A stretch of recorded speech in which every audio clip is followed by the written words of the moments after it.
Paulie, what's your prediction for tomorrow's Ruiz versus Joshua fight? I got AJ stopping him in probably the last third of the fight. Paulie, were you surprised that Ruiz came in heavier and that Joshua came in later, given that Ruiz was during the camp saying that he was going to come in later and better in shape?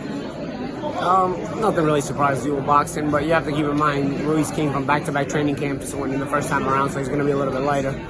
He had fought the Dimitrenko fight, and then right after that, he went right into the camp for the Joshua fight. So back-to-back camps, he's going to be a little bit lighter. But having said that, 283 is fat even by Ruiz standards, because I think in the Parker fight he was about 255 or something like that. So while we don't ever want to discuss Ruiz's rotund figure, because obviously he's gotten the results, because despite the figure, maybe it's even helped him.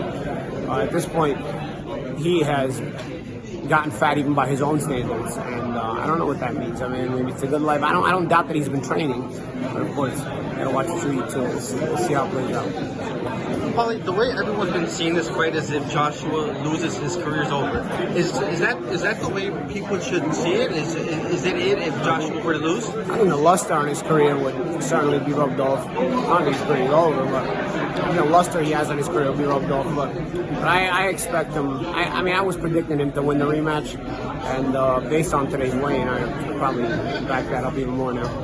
Paulie, what does Joshua have to do to get that win? He's got to box smarter and be mentally a little bit better focused. I don't think mentally he was ready for a tough fight. I think this time he's ready for any adversity he may have to overcome. I think the first time he didn't expect to have to overcome any adversity, and when it came his way, he was kind of in a state of shock. I think Joshua has to box the way Joshua boxes. He'd be a little bit lighter, obviously, which he is, and try to be a little nimble behind the jab. But of course, if adversity comes his way, I think he's also mentally more ready for it. So we'll see. Paulie, and lastly, in your opinion, is the winner of this fight, is the winner the top dog at heavyweight, or do they have to go against the likes of Wilder and Fury? No, I think Fury and Wilder are the top two guys at heavyweight.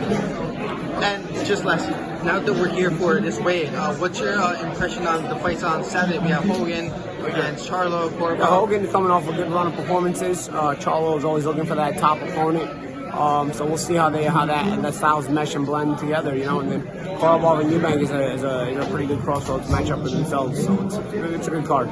Do you think that Eubank is that opponent that everyone's been criticizing Jamal for not fighting the top middleweight, and in order to get that next big fight, do you feel like a potential fight against Eubank would put him in that position? Do you think Corbo loses to Eubank? I don't know.